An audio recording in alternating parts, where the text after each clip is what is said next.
against injustice and try and embrace victims, or I like to call them survivors, and help them through this, but also help the families and help the families understand how we can be alert, how we can be there, how we can see the signs. So I work with families, I work with the victim stroke survivors, I work with, because I know, I've been there, I've done it.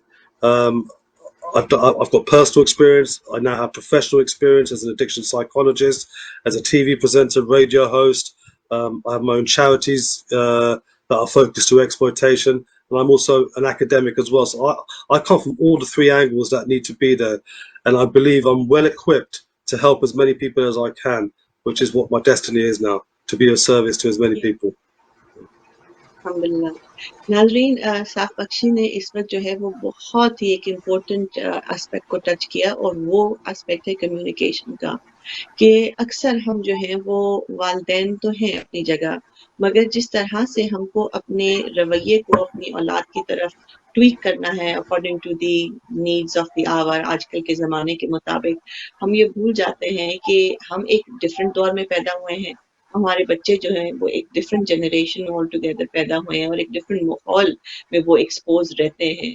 तो जहाँ आपको एक शिकरे की नज़र उनके ऊपर रखनी है, जो कि बहुत इम्पोर्टेंट है, इन द सेम ब्रेथ आपको एक बैलेंस भी सेट करना है उनके साथ, कि जहाँ आप उनके वालिद या वालदा हैं, आपको उनके साथ दोस्ती का रिश्ता भी निभाना है। ये जब आपकी कम्युनिकेशन उनके साथ इस तरह की बन जाएगी कि जब वो आपको अपनी वालदा वालिद की नज़र से देखेंगे और आपको अपना बेहतरीन दोस्त भी समझेंगे, तभी जाके ये बैरियर जो है, ये गैप फुलफिल होगा। और बच्चों से अगर कभी कोई गलती हो जाती है या अगर वो किसी गलत हरकत का शिकार हो जाते हैं, तो बच्चे वालिदैन से आके डेफिनेटली वो बात कहेंगे और डिस्कस करेंगे कि अम्मी या अब्बू, मेरे साथ आज ये वाकया हुआ है, आप मुझे बताइए, आप मुझे गाइड कीजिए कि मुझे इस हवाले से अब क्या करना चाहिए। कभी अपने बच्चों को जज ना करें, उनको बिला वजह ना डांटें। कोशिश करें कि वालिदैन का जो रिलेशनशिप है उसमें और दोस्ती के रिश्ते में जो है वो एक बैलेंस हो और बच्चे आपको अप्रोच कर सके। अप्रोचेबल एक रिलेशनशिप रखें, अप्रोचेबल कम्युनिकेशन अपनी आप रखिए अपने बच्चों के साथ। So over to you, Brother Saf. I'm just wondering, in order to bring a little more encouragement to our young adults or whoever are in the state of addiction, what was the life like or experience like when you were in the rehab? Because most of the times, it's a big kind of a put off for anybody who is an addict. They think that it's going to be very, very ruthless out there. It's going to be very strict norms. They may not be able to deal with it. So I'm thinking it's very important for you to share your experience, at the rehab, just so that they know what to expect, and perhaps that then works as a motivating factor for them to open up and speak out and seek for support. Yeah, of course. First thing I want to point out before I answer that question, sister, is that when it comes to addicts, when it comes to drugs, when it comes to people who are being abused, we're very quick to be angry. We're very quick to be upset with them, and that just makes the problem worse. It makes it get worse. We need to show love, and we need to be there for these people, and only then the results can be amazing, which is what my family did for me eventually and got me to rehabilitation. When I came into recovery, I thought I was coming in recovery just to give up drink and drugs, and the whole toxic lifestyle. When I went into rehab, it wasn't just about giving up drink and drugs. It was a whole new way of life. It was a whole new way of life. And I thought, wait a minute, I've only come to give up drink and drugs. But what I didn't realize is that I had to change my life. I had to remove every single defect of character that I had in my life. Because when you're an addict, or when you're someone who's entrapped in that world, you have a lot of defects of character. I had to get rid of everything. I had to get rid of jealousy, lustfulness, selfishness, ego. You know what ego stands for? Ego stands for edging God out. Yeah? Putting Allah to one side, right? Edging God out, ego. When someone is full of ego and stubbornness and all that, it's like they're still in self, yeah? So the biggest thing I like to do is come out of self. That was the biggest thing that I learned, is to come out of self, get rid of all my defects of character, and surrender.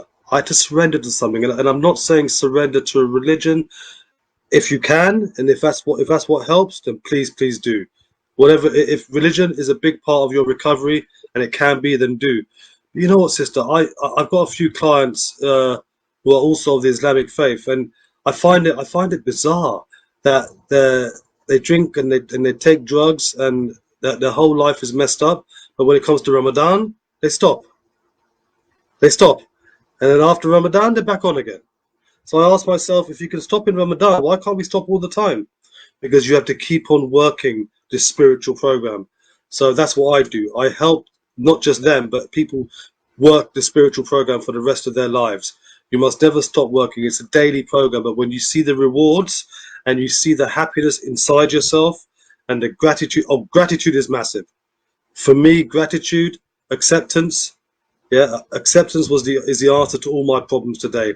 Until I can accept a thing, a situation, a place, I will get no serenity. I will get no peace. And I have to accept that. Once I accept that person, that thing, that place, that situation, only then I will get that serenity. Nothing happens in this world without God knowing. And when I say God, again, I say whatever God of your own understanding, right? So spirituality is the biggest thing that's in my life right now. Meditation, mindfulness, praying, these all go hand in hand. When you pray namaz, yeah, when you pray namaz, you are focused, and you are focused to the power greater than yourself. You have surrendered at that moment. Stay surrendered when you are off, when namaz is finished, when salah is finished. Stay surrendered. Stay surrendered. And again, say whatever helps, yeah. I go out for walks and I appreciate nature, right? I feel that I'm connected, spiritually connected with a power, as I say, I call this power God, 24/7, 24 hours a day, 7 days a week. Because if I'm not, there's every chance I can go back to that lifestyle. Every chance. And I cannot afford physically, mentally, financially, in any way to go back to that lifestyle. So rehabilitation for me was fantastic. It wasn't just about stopping drinking and drugging. It was about changing my life, changing my thoughts, changing my mindset, changing my values, and prioritizing them the right way, the way that you should be doing, and coming out of self, not being succumbed to society, not being succumbed to materialistic values, not being succumbed to what everyone else is doing. Just surrender and feel free. It was freedom for me. First time in my life I experienced freedom. Subhanallah. Yeah, I suppose it's just one of those things whereby you need to make a commitment. It's not the case of whether you're interested or not. You need to first and foremost accept what's going wrong, what you need to change in yourself, what you need to change in the environment. And this calls for a mindset change, basically.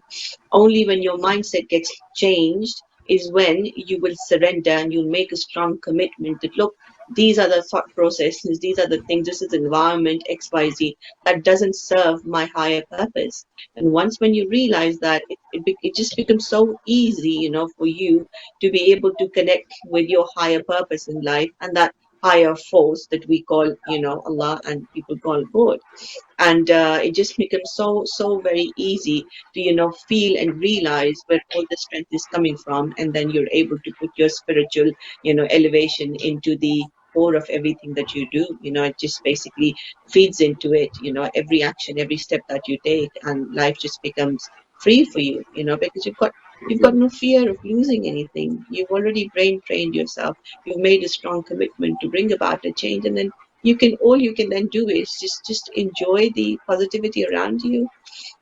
So yeah, I'm glad you touched upon that element of gratitude and making a commitment, and then the mindset change, and the lovely experience that you had at the rehabilitation. And I'm sure that that's going to be a great motivating factor, for all those who are stuck in the rut, to be able to then come and feel the need to seek freedom, go on the path of redemption and search for themselves and find themselves, and then apply Mm. themselves, enjoy freedom, enjoy the change, inshallah. Um, On that note, Brother Saf, I know that you've set up your own advocacy as well in order to support, people with abuse and addiction as well. So far, what has been your greatest achievement? My greatest achievement for myself is my own recovery, right? Because without my recovery, I've got nothing. Without being abstinent from drink and drugs and the whole lifestyle, I have no family. I have no good friends. I have no opportunity to be of service to others and the opportunity of doing the work that I do today. So my biggest achievement is recovery, because without that I can't be of service to as many people as possible, and that includes my family and friends. But I work for drug and alcohol services to help people who are experiencing drug and alcohol addiction. I'm in the process right now in opening my own charity, or founded a charity. I won't say the name because we haven't started yet, but it's a charity that will help people who are being exploited. So help the vulnerable who are being exploited, um, whether it be human trafficking, whether it be honor killing, whether it be honor killing survivors, whether it be addiction, sex trafficking, whether it be homelessness, rough sleepers, people who have been involved in addiction, is to help these people and to empower these people, to provide them tools for employability, for counseling, for therapy, holistic therapy, to empower them, to educate schools.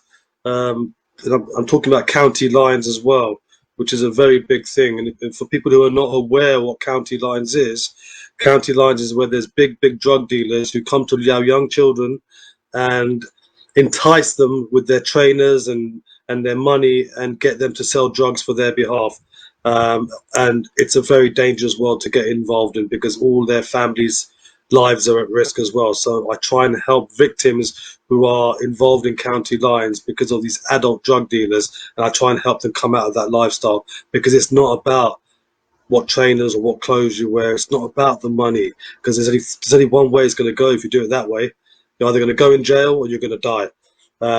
It's about empowering these individuals and giving them hope that there is a life away from that, and there's a very good life, a life of giving, a life of spirituality, a life of love and compassion. We have to stay away from that kind of life. So County Lines is a big part of my charity as well. But in addition, I do one-to-one works with people. I do workshops. At the moment, we do everything on Zoom, but I do a lot of group workshops where I try and educate people. I try to just empower people, and just empower people to love themselves, to give them a purpose in life, to show them that this is the life, this is the way forward. I do a lot of metacognitive therapy with them, and we do a lot of training on values and priorities. And I work out where their high values are and their low values are, and we try and bring them to a level of equilibrium, because everyone has a bad trait, everyone has a good trait. We shouldn't ignore the bad trait. You know, sister, you can't have a prey without a predator. You can't have a predator without a prey. You have to embrace both. Otherwise, it won't happen. And then once you've acknowledged them, then you bring them to an equal. And once you bring them to an equilibrium, and then there's chance for transformation. Then there's chance for change, and that's what I do. And as I say, I'm not an advocate just for this. I'm an advocate for fighting injustice, all the injustice that's going on in the world today. I can't do it myself, but if we all work as a communion, if we all worked as a collective, and that's a beautiful thing about humanity. That's a beautiful thing about Islam. Islam, is a togetherness about this, and a lot of religions have that as well. Let's use that and work together to move forward from these addictions and from these criminal activities, from these county lines, from this trafficking, from all these travesties, all these distressing things that are happening in the world. Yeah, absolutely. Yeah, you're 100% right. Because the fact that I've seen, in colleges, this is happening, that, their older cousins or people of influence in young adults' life, they basically mentally condition them because they know that, they're just so impressionable and vulnerable at the ages that they are in.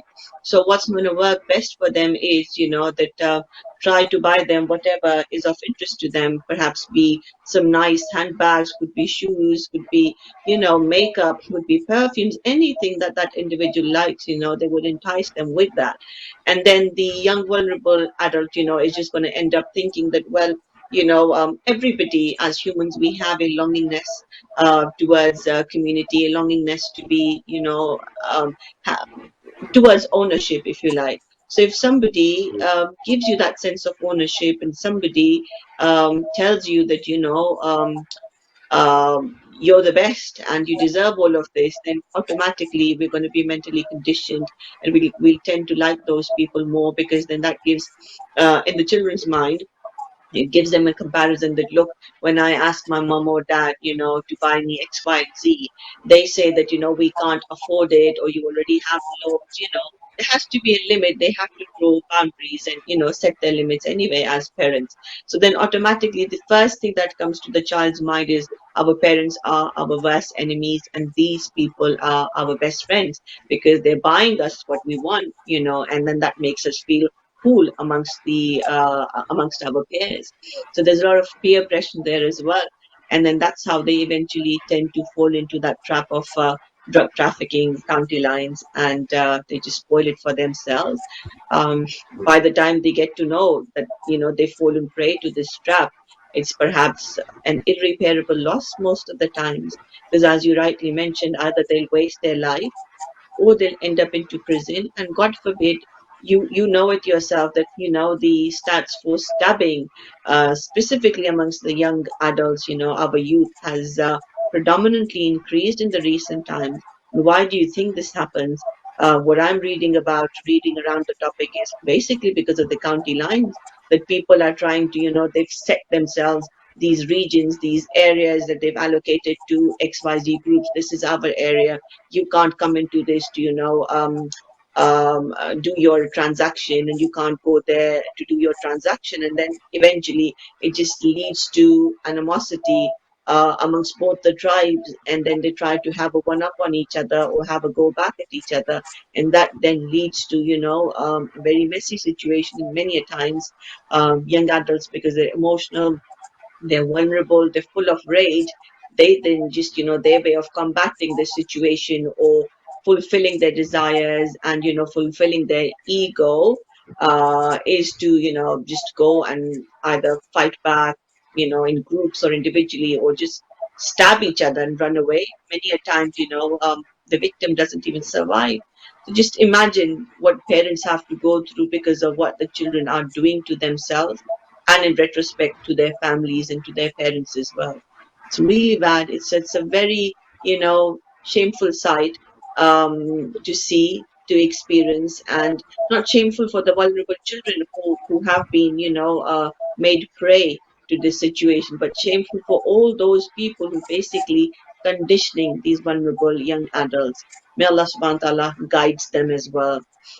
Um, I'm just thinking that, how does the culture and the religion you are specifically surrounded by deal and react with the advocacy that you provide? Yeah. Unfortunately, there's in terms of the culture and the religions, because being brought up as an Indian from an Islamic family, there's a combination of the whole culture, because obviously India is 1.5 billion people of all different religions. So obviously when I go back to India, it's got all religions, the Hindus, the Sikhs, Christianity, and of course Islam. So one is a massive taboo. Two, there's a lot of denial. Um, People don't understand addiction. People don't understand mental health. Um, Unfortunately, in our culture, and there's a lot of it. There's a lot of there's young children who are suffering of mental health, in particular, showing signs of anxiety, depression, but they don't talk about it because because they're scared, like we spoke earlier, they're scared to talk to their parents about it. I mean, when I was growing up in the 80s, I didn't mention this. You may have asked yourself, why didn't I tell anyone about the abuse that I was going through? It's because we had this code of silence. You don't say anything. In fact, I was scared to say anything because I felt like it'd get worse for me. So I didn't say anything. So the culture and even the country as a whole do not pay enough importance to the to the advocacy of addiction that I'm a big advocate of, but also mental health and other things that come with it. Because one, they're in denial. Two, they believe that it's a choice that we had. I mean, I promise you, sister, when I was growing up, the last thing I wanted to be was an addict as an adult. I never woke up one day and said, look, I'm going to be an addict in a few years' time and I'm going to work towards that. I didn't want to do that. But to these young people out there, or to anyone, I've been there. I've had that life, and I ruined my life from doing that. I wasted 33 years of my life, and what I could have done in that 33 years if I had the same mindset and the same thinking today, I don't know. I would have saved more people than I have already. You know what, sister? In the last 4 years, I've been invited to around 40 funerals. Um, that's 10 a year, 10 funerals a year to people who have died from addiction. Because and even at the time when I was in addiction, I didn't even think that I would die. You don't think, when you're involved in this lifestyle, you don't even think you're going to die. You think you're going to live forever. You think you're going to be indestructible. 40 people that I know personally have died in 4 years because of alcohol, because of drug overdoses, um, and it's not a joke. It's serious. This will kill you. However, however you may think it won't, because I didn't think it would, it will kill you. And I said, if it doesn't kill you, you're going to go in jail. You're going to be homeless. Yeah, you're going to be on the streets. You're going to lose everything, or you're going to be in a mental asylum. One of these six things, guarantee, will happen. And you'll never live a life of serenity or peace. You'll be looking behind your shoulder all the time because of that gang lifestyle. I was involved in gang lifestyle. It attracted me for some reason. That's what that life does. There's no attraction to it. There's no benefit to it. There's nothing to it. All that money and all that whatever. At the end of the day, you're going to take it to the grave with you, right? What you can take to the grave with you is your soul, your dignity, your integrity, and your honor. So that's what I got into this field. One, because I've experienced it myself, and two, I believe that is a massive problem. It's a huge problem, not just in England but globally. Globally, it's a huge problem. And in terms of drugs, I'm not, all drugs are bad, but the drugs that you're thinking you're taking today, what they're mixing it with, you don't know what they're mixing it with, right? I mean, people who are taking cocaine or heroin, yeah, they're mixing with a drug called fentanyl, and fentanyl is 100 times stronger than heroin. So what you're thinking you're having, what you're used to, you're putting something that's in your body 100 times stronger than what you think you're having. That's it, you're dead. So even that can kill you. Not even know. There is nothing positive about dealing in drugs, taking drugs, or being in that lifestyle. There isn't. I've been on both lifestyles, yeah, and I prefer this one every day. Alhamdulillah, I'm so happy and so proud that Alhamdulillah you came out of it clean, sooner than later. Alhamdulillah, Allah subhanahu wa ta'ala gave you another chance. There's always a learning lesson when we fall down. It's not how you fell down, it's the case of how you lift yourself back up. And Alhamdulillah, you've come a long way. So hats off to you for that, Brother Saf.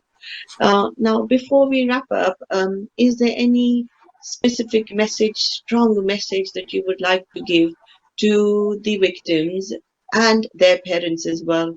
Because I think that, parents are the first point of contact when it comes to to the care of the vulnerable people or the victims, if you like. Family comes first, isn't it? So what kind Mm. of support should they extend? What should be their attitude towards the victims, vulnerable ones? What kind of lifestyle should they adapt to in order to complement or supplement these children who've lost track and lost hope in life? Firstly, to the victims, to the people who are entrapped in this lifestyle, and also to the parents and to the family members. You're not alone. That's the first thing. You are not alone. There's many families that are going through this, but on one hand, there's many people who have sought help for this. There is help out there. Of course, find me. I'll be there as well. But there is help out there that can get you through this. But before you seek help, you have to accept that there's a problem. Not just the victim himself or herself, but also the family member. By accepting and not reacting in a way, in a traditional way, like we are used to, or like the way we've been taught to, as I said earlier, that would make things worse. React in a way, come from a place of love. Yeah. Are you saying it's not worth giving them a chittar here and there? No, give them a well. You know what, and that's where we lose ourselves sometimes, sister, because sometimes that works the opposite way. Yeah? I mean, all I can say is that as I was growing up, when I walked outside that front door, my parents had no idea what I was going to do, because I was disconnected from life, and they were strict. Yeah, I was made to pray namaz. I wasn't shown the importance of praying. I wasn't shown the reason or the spiritual side of it. I was made to pray because I was told to pray. Maybe we should sit down with our children and talk about spirituality, talk about faith, talk about positive things, talk about doing good things, as opposed to you must do this, you must do that. If you don't do that, you'll go to hell. If you don't do that, we'll lose our family credibility. We'll lose our pride. That's not the way. We get lost in that sometimes. And maybe if all that is true, it may be true, but we have to think outside of the box, because we live in a society that once we're out of that door, we have no control. Yeah, this is the society we live in. The music, the rap music is look, my children listen to rap music, but some people listen to the rap music and to the music that promotes gangster violence and promotes sexual tendencies, that promotes all the things that we don't want our children to be exposed to. Some children take it literally, and they want to be like that. Music is fine. I haven't got a problem with music, but I know in Islam, and this is why you think Muslim music is not a good thing, because of these kind of things. I'm not here to tell you or to judge anyone for that. What I'm trying to say is we must educate our children, but be there for our children. Come with a place of love, come from a place of love, and show compassion, and show them that they can come to us. They can come to us without any fear. Not fear us, because if they can fear us, who are they going to go to? They're going to continue doing what they're doing. Yeah, and we have to. It's all about education and coming from a place of love, and not forcing, but being there for them. Right? It's thinking outside the box, recognizing, acknowledging that, you know what, there can be a problem in our society. Yeah, it's not because we are God-fearing people, we do X, Y, and Z, and nothing will happen to us. Wrong. This kind of lifestyle and addictions, especially, and mental health, does not discriminate. It doesn't care how much money you got. It doesn't care who you pray to. It doesn't care what race you are, what religion you are. It doesn't care about your lifestyle. It will take you. It will take anyone. It will grab anyone. It doesn't care. It doesn't know whether you're God-fearing. It doesn't know whether you're homeless. It doesn't know whether you earn £1 million a year. It doesn't know. It will grab anyone. So let's not be blind to this. Let's wake up to this and let's get help. There is help out there, and there is a better life away from this life. So please, please, please be aware, get help, families and the victims. There is help out there. We live in a beautiful country where they provide this help for free in some cases. Let's use it. Let's use it. Why not? You go to your local community, local drug and alcohol services, mental health services, CMHT, counseling services, life coaching services where you may have to pay. Whatever it takes, it's better to pay for that than to pay for the drink and drugs and pay in the long run of jail and death. That's my final message. Absolutely. I think, sister, is to be aware and and be loving and come from a place of love. Absolutely. Thank you so much, Brother Saf, for joining us today on this program and sharing such beautiful information with our viewers. Inshallah, Bismillah, I am sure that, whoever is watching at this point in time are definitely going to benefit from these golden nuggets, and people will definitely reach out for help to you or wherever that they want to. But the key message here is to accept that, yes, you do have a problem, and accept the fact that you need to seek help, and accept the fact that that help is readily available and nobody is going to judge you. Reach out to your parents, but if you feel that your parents are not the right person or right people to go up to, reach out to, then you can always reach, to anybody, any organization which is close by to you, or you can reach out to Brother Saf, online, or you can reach out to me. Inshallah, I'll be more than happy to divert you in the right direction. तो नाजरीन, इसके साथ ही इंशाल्लाह आपसे इजाज़त चाहती हूँ। उम्मीद करती हूँ कि जो भी इंफॉर्मेशन आज सैफ भाई ने हमारे साथ शेयर की है, जाहिर सी बात है कि it's coming straight from the horses mouth. He's been there, he's seen that, he's done that, and he's talking through experience. So not only does he have the underpinning qualifications to deal with these issues, but he has an experience of how it feels like to be a victim and be in that headspace when you're vulnerable, and how does it feel like when you come out of it. So he's got that comparison. So I think के मेरे हिसाब से अगर खुदा न खास्ता मेरे गिर्द नवा में अगर कोई ऐसा इंसान मौजूद हो जिसको हेल्प की जरूरत हो, मैं तो यही समझूंगी कि सैफ भाई would be the best resource to reach out to. तो अगर आप किसी यंग एडल्ट को जानते हैं आपकी फैमिली में या आपकी गिर्द नवा में जिसको हेल्प की जरूरत है, मगर वो बात नहीं करते इसके हवाले से अपने वालिदैन से, तो आप काइंडली उनसे राब्ता करने की कोशिश करें in the greater good for the entire community and for the उम्मा एज वेल. आप उनसे बात करने की कोशिश करें और उन्हें कन्विंस करने की कोशिश करें कि ये जिंदगी जो है वो अल्लाह सुब्हान तआला ने हमें एक ही बार दी है, and it's an opportunity. Whether you break it or whether you make something out of it is in your own hands. And every day brings us a new possibility, an opportunity to change ourselves, to make ourselves, to be able to connect with our higher purpose in life, and to be able to serve others, regardless of whatever culture, religion you come from. At the end of the day, we're all humans on this earth. We're all there to serve our higher purpose. We're all there to serve mankind. So on that note, inshallah, I'll see you next Monday at the same time between 5 to 6 o'clock, only on Takbir TV, on my special program for you, Saheli. Assalamu alaikum.